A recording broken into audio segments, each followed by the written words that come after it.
वैदिक पर्सपेक्टिव के इस YouTube चैनल को सब्सक्राइब करें, वीडियो को लाइक व शेयर करें। ओम आवह समम वृषभम तुग्रयासु क्षेत्र जैसे मघवन स्वित्रयम गाम ज्यो किचित अत्र तस्थित स्वांसः अकृत शत्रु अयताम अधरा वेदना अकह।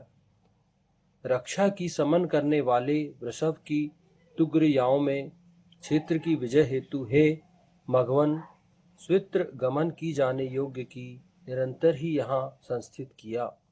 शत्रुत्व को प्राप्त होने वाले को नीचे किया, वेदना दी। ये ऋग्वेद के प्रथम मंडल के 33वें सूक्त का 15वां मंत्र यहाँ पर लिया गया है। तो हर व्यक्ति चाहता ही है कि वो लोग जो उसे जानते हैं वो उसे पसंद करें, उसका दूर दूर तक नाम हो, समाज में उसका नाम हो। तो हर व्यक्ति इसके लिए निरंतर मेहनत करता है, प्रयास करता है। इस मंत्र में स्वित्रियम गांव श्वेत कीर्ति की इच्छुक गमन की जाने योग्य औरतों की बात की गई है। और यहाँ पर ऐसी औरतों की भी बात की गई है जो स्वयं चाहती है कि उनकी भी कीर्ति हो, लोग उनको भी माने, लोग उनके आचरणों का भी सम्मान करें और बोले कि जो लोग हैं उस समाज की जो स्त्रियां हैं वो बोले कि हमको इनके जैसे बनना है, हम भी इनके जैसे बने। तो ये कीर्ति हर व्यक्ति चाहता, चाहे पुरुष हो चाहे औरत हो। अब ऐसी औरतें जो तेज हैं, कुटिल हैं, तुगरिया हैं, उनसे विवाह कर उन्हें श्वेत कीर्ति की इच्छा रखने वाली बनाने का पुनीत कार्य वीर सेचर में समर्थ पुरुष को करना है।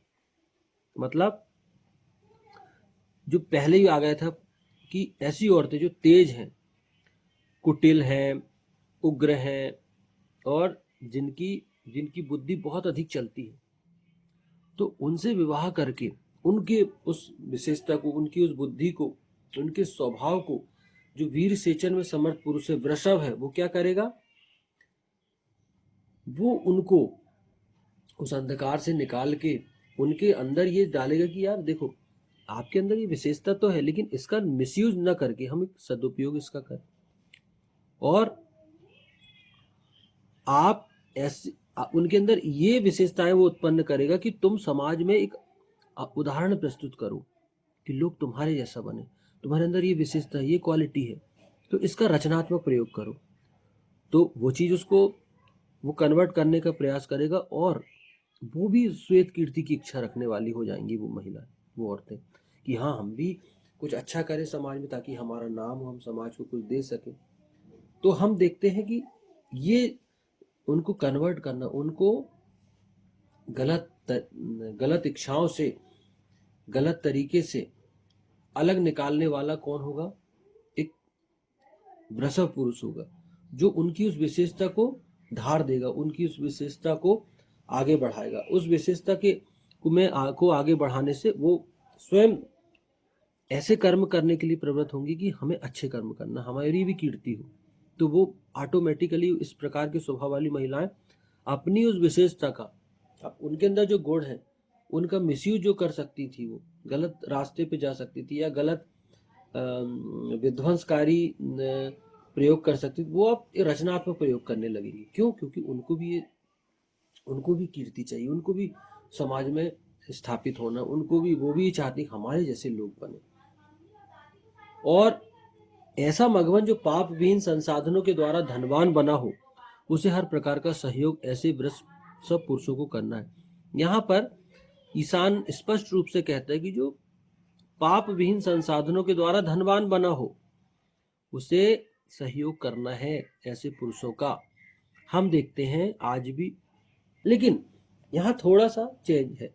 वेद ये कहता है कि वो मघवन हो, जो सहायता करे ऐसे लोगों की, वो मघवन हो, जिन उनका धन ईमानदारी का, परिश्रम का होना चाहिए। यहाँ पर ये इस बात पे ईशान अधिक जोर देता है कि वो कोई भी नहीं हो सकता, और जो वृषभ पुरुष हो वो भी स्वीकार उन्हीं को करे जिनका धन जो है वो मेहनत का हो, ईमानदारी का हो। क्योंकि अगर वो भी इनकार करेगा ऐसे लोगों को कि भैया आपका धन जो है वो सही नहीं है, तो फिर वो भी सोचेंगे नहीं यार हमें भी कीर्ति चाहिए, तो वो भी फिर अच्छे माध्यम से धन प्राप्त करना प्रारंभ करेंगे। क्योंकि अच्छे लोगों की संगति में आके बुरे से बुरा व्यक्ति भी सुधरता है। काले कारनामों में लिप्त औरत वर्ग की मानसिकता और व्यवहारों में यह परिवर्तन लाना एवं उन्हें उस वातावरण से निकालकर शुभ्र स्वच्छ जीवन प्रदान करना समाज सुधार समाज निर्माण के प्रति बहुत बड़ा रचनात्मक योगदान है। कई बार क्या होता है, महिलाएं अपने अंदर जो विशेषताएं अभी बताई गई हैं उसका सदुपयोग नहीं करती, उसका दुरुपयोग करती कि परिवार को लड़ाने में, परिवार में गलतफहमी पैदा करने में। ये हम अपने आसपास देखते हैं। तो वो एक मानसिकता है, क्योंकि वो ऐसा क्यों कर रही है, क्योंकि उनको लगता है कि ये करके ऐसा करो, हम सक्षम है तो हम ये कर सकते हैं। और वो डरती नहीं, क्योंकि वो पहले ही उनकी विशेषता बताई गई उग्र है। लेकिन यहाँ वेद ये कहता है कि ये पुरुष का काम है कि वो उनके अंदर जो विशेषता है वो आप इधर भी जा सकते हो उधर भी जा सकते हो, तो उनको वो कन्विंस करे। अब ये पुरुष पे निर्भर है कि वो कैसे कन्विंस करता है, कि भैया उनको ये समझाए कि तुम्हारी जो विशेषता है वो ऐसे विध्वंसात्मक कार्यों के लिए तुम्हारा जन्म नहीं हुआ है, तुम क्रिएशन करने वाली हो, तुम निर्माण करने वाली हो। औरत जो है वो सृष्टि का निर्माण करने वाली, तो तुम्हारी जगह ये नहीं है कि इस प्रकार के गलत काम तुम करो। तुमको क्या करना है कि अपनी उस विशेषता का, अपने उन गुणों का सदुपयोग करना है।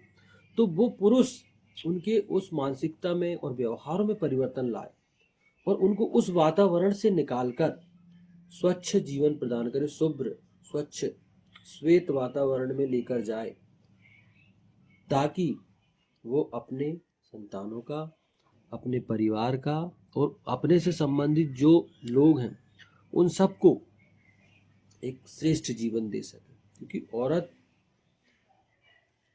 के अंदर इतनी विशेषता ईशान ने दिया है उसके स्वभाव में, उसके गुणों में, कि यदि वो अपने गुणों का प्रयोग करने पर आ जाए तो पता नहीं कहाँ पहुँचती है वो। हम अपने इतिहास में देख चुके हैं। हमने अपने इतिहास में माता सावित्री को देखा, माता महासती अनसुईया को देखा, सीता जी को देखा। हमारा एक इतिहास भरा पड़ा है कि उन्होंने अपने जीवन में अपनी विशेषताओं का प्रयोग कर वो अपने लिए उन्होंने कितना श्रेष्ठ स्थान बनाया। हम देखते हैं हमारी जो लीडर है, महिलाएं जो हैं वो देवियां हैं, वो कैसे बनी? वो अपनी उन विशेषताओं को, जो उनका स्वभाव था, उसको वेदानुसार उन्होंने वेद के अनुसार ढाला और वो विशेषताएं अपने अंदर उत्पन्न की। और उनका रचनात्मक प्रयोग करके आज भी जब हम अपनी इनका नाम लेते हैं तो हमारा जो मस्तिष्क है, हमारा सर है, श्रद्धा के साथ उनको प्रणाम करता है कि भैया ये हमारी लीडर थी, हमको उनके जैसा बनना चाहिए। आज भी हम अपने घर परिवार में शिक्षा देते हैं लड़कियों को, तो हम यही बोलते हैं कि आपको माता सीता की तरह बनना है, सावित्री की तरह बनना है, सती अनसुईया की तरह बनना है। क्यों? क्योंकि वो विशेषताएं उनके अंदर थी और उन्होंने उसको धार दी।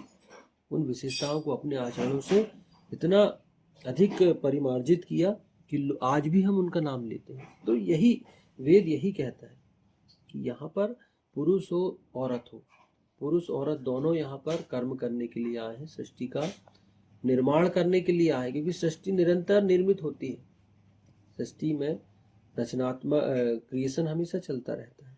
अगर आप किसी को अच्छी चीजें बता रहे हो तो क्रिएशन कर रहे हो, आप निर्माण ही कर रहे हो। तो यहाँ ईश्वर ने पुरुष औरत को ये विशेषता दी है। यहाँ उसका जीवन उद्देश्य है कि आपको श्रेष्ठ कर्म करना। कर्मवंतो विश्वम आर्यम क्या है? मतलब श्रेष्ठ बनाना, आर्य करना है, श्रेष्ठ बनाना। आर्य मीन श्रेष्ठ, पृथ्वी ग्रह को श्रेष्ठ बनाना। तो आप जहां हो, जिस स्थान पर हो, वहीं से आप सबको श्रेष्ठ बना सकते हो। आप जहां हो, आप अपने आप को श्रेष्ठ बनाओगे तो वो विश्व के ही अंतर्गत आएगा। तो यही बात, यही चीजें जो है, ये विशेषता ईशान ने यहाँ पर दिया है। ऐसी औरतों को समाज में भली भांति निरंतर संस्थित करने की आवश्यकता है। वेद की कार्यशैली अत्यंत स्वाभाविक है। कोई भी सामाजिक परिवर्तन पारिवारिक परिवर्तन के बिना नहीं लाया जा सकता। अतः वेद सर्वप्रथम परिवार से प्रारंभ करता है। परिवार की इकाई चूंकि दंपति है, अतः वेद सर्वप्रथम दंपति में पुरुष के इंद्रियों को वश में करने वाला होने, सत्कर्मी होने, वीर सेचन में समर्थ होने, सोम होने पर बल देता है।